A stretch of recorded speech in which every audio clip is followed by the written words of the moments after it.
I'm not Carrie Underwood, and that's okay. But it wasn't until I really understood that and put that understanding into action that I started to gain traction in my artist career. So let's talk about how to find your unique voice as a musical artist. When I first moved to Nashville, I thought imitating other successful artists meant I was gonna be a successful artist. I wanted to buy the same cowboy boots that Miranda Lambert wore.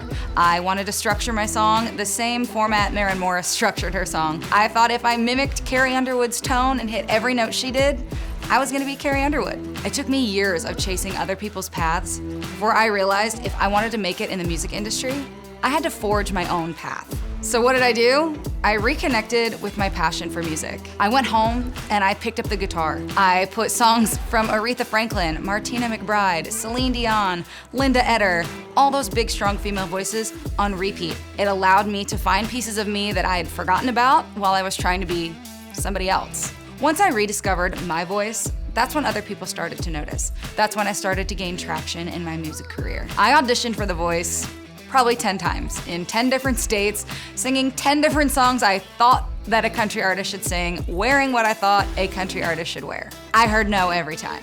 It wasn't until I wore what I wanted, I sung what I wanted, and I found out who I was that I actually made it on the show.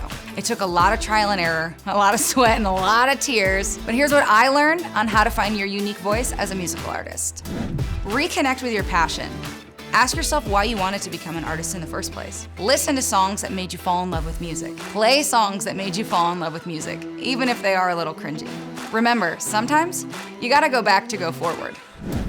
Buck the trends. Just because it's trending doesn't mean it's true for you. They're fleeting, they're inauthentic, and there are so many out there. There's only one of you.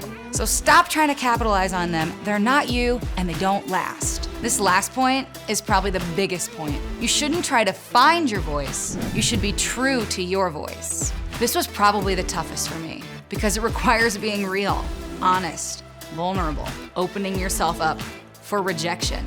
But there's no other way about it.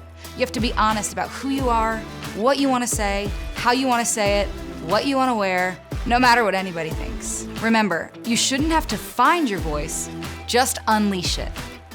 If you're looking to cultivate your voice, I've got a challenge for you.